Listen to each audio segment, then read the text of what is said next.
Can you hear me? Yes, I think you can hear me now, but you don't see me. That's because you have ears.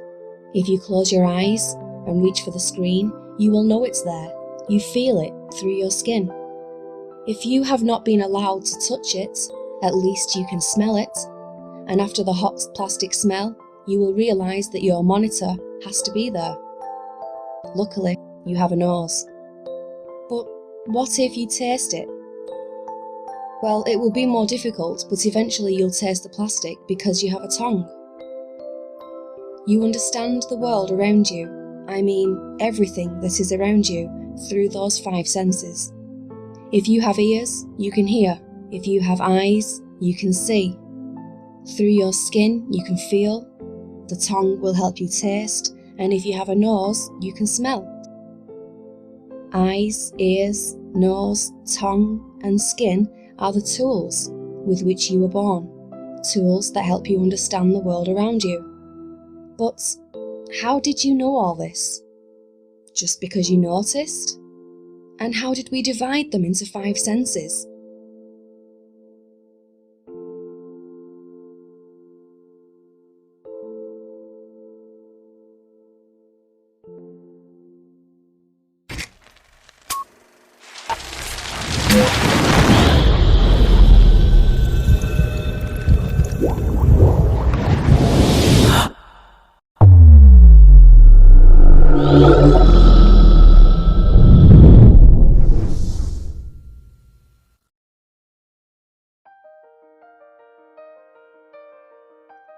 The answer is science.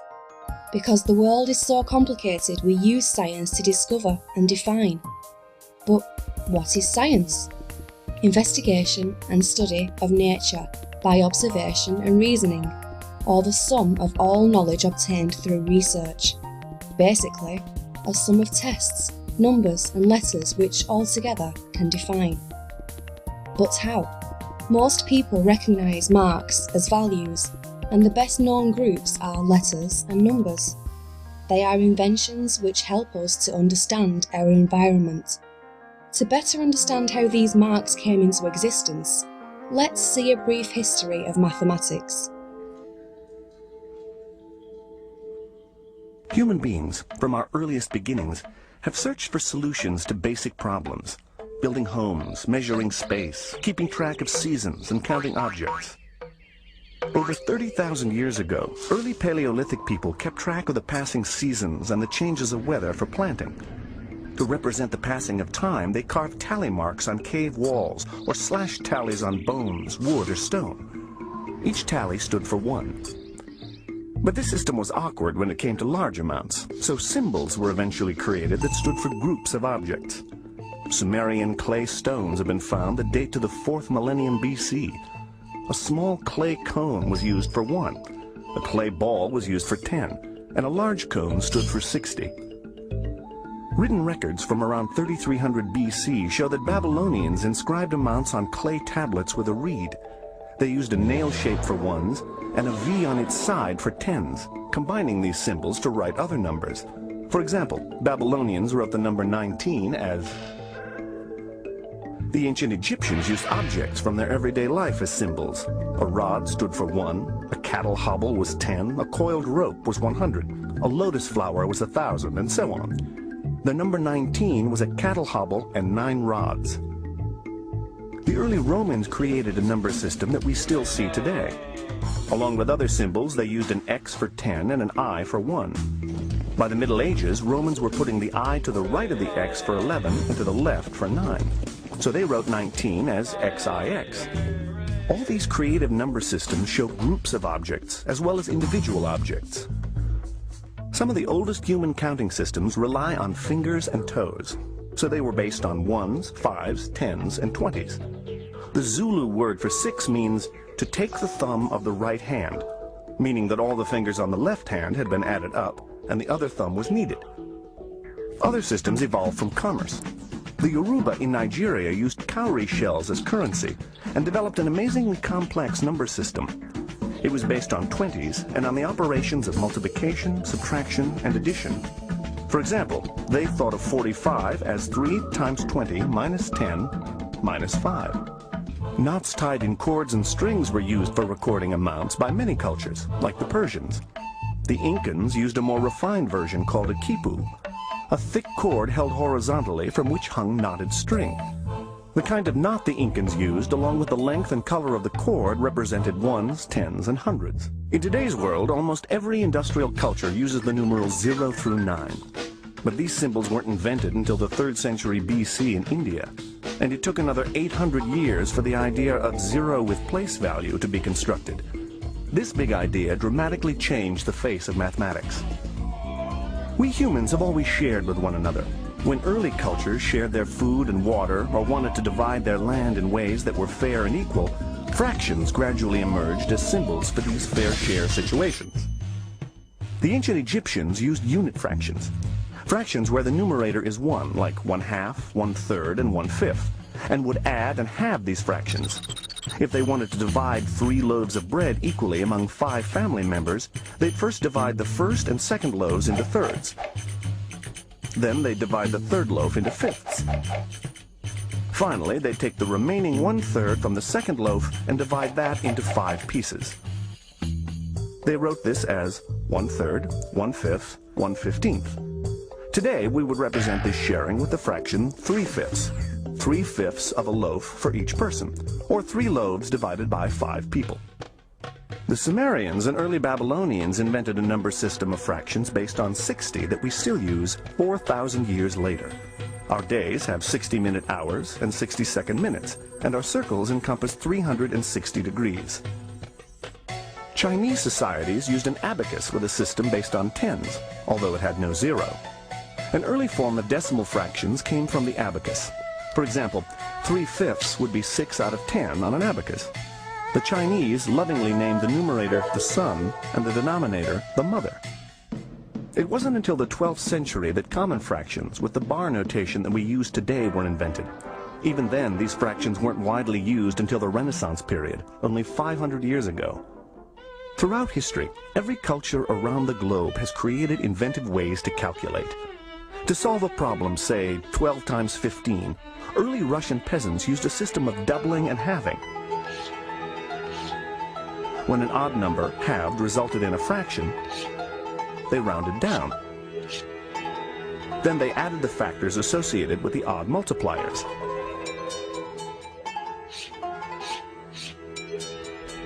Ancient Egyptians relied on a doubling procedure until they produced enough groups.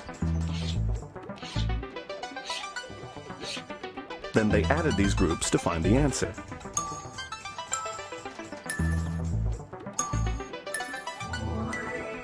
Across Europe and Asia during the Middle Ages, the abacus was the handheld calculator of its day, but only very few people knew how to use it, usually wealthy merchants and moneylenders.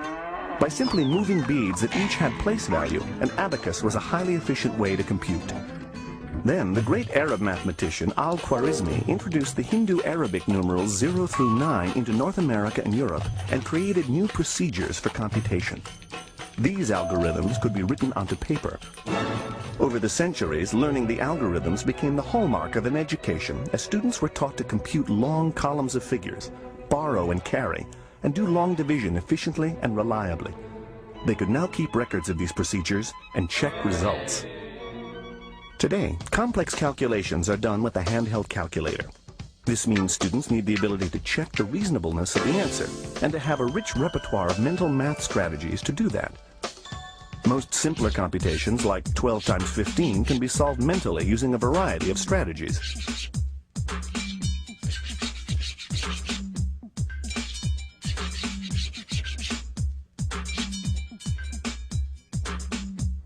As we journey through the rich and vibrant history of mathematics, we can see how ideas and creations grew out of our very human need to solve the problems in our everyday lives. Through time, the mathematical explorations of men and women from around the globe have given us fascinating lenses that help us to mathematically view and make sense of our worlds. Science is the collection of facts arrived at by defining what we observe and running tests to discover. Mathematics, chemistry, and physics represent fixed languages which are not subject to interpretation. Languages used to describe what we observe and to test those observations in order to prove them. Think of DNA, cells, galaxies, fruits, laptops, air conditioning. Think about cars, food, houses, fauna, flora. Think about atoms, body parts,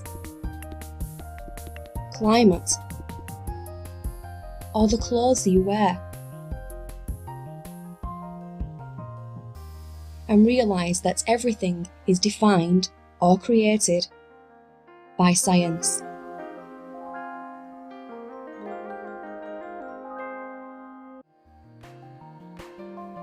To understand the whole concept of science, you should know what a scientific theory is.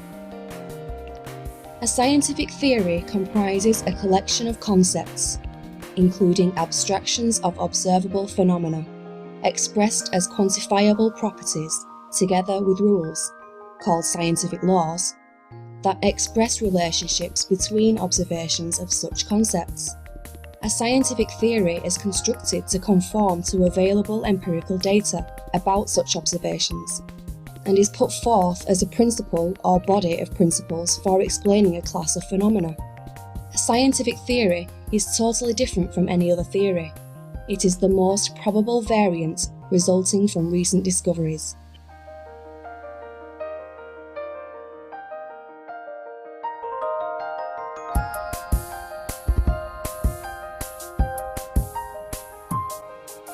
Science is the best tool ever devised for understanding how the world works. Science is a very human form of knowledge. We are always at the brink of the node. Science is a collaborative enterprise spanning the generations. We remember those who prepared the way, seeing for them also. If you're scientifically literate, the world looks very different to you, and that understanding empowers you.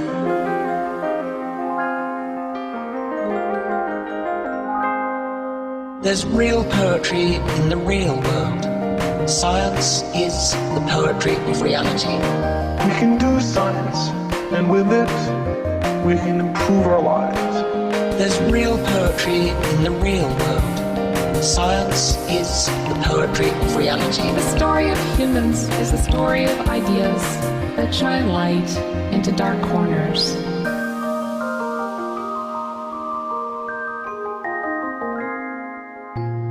Scientists love mysteries. They love not knowing. I don't feel frightened by not knowing things. I think it's much more interesting.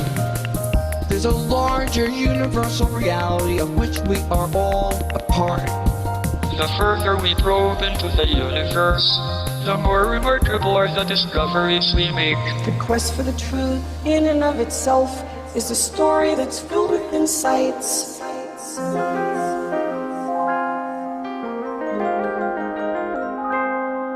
There's real poetry in the real world. Science is the poetry of reality. We can do science, and with it, we can improve our lives. There's real poetry in the real world. Science is the poetry of reality. The story of humans is the story of ideas that shine light into dark corners. From our lonely point in the cosmos, we have, through the power of thought, been able to peer back to a brief moment after the beginning of the universe. I think that science changes the way your mind works, to think a little more deeply about things. Science replaces private prejudice with publicly verifiable evidence. There's real poetry in the real world. Science is the poetry of reality. We can do science, and with it, we can improve our lives.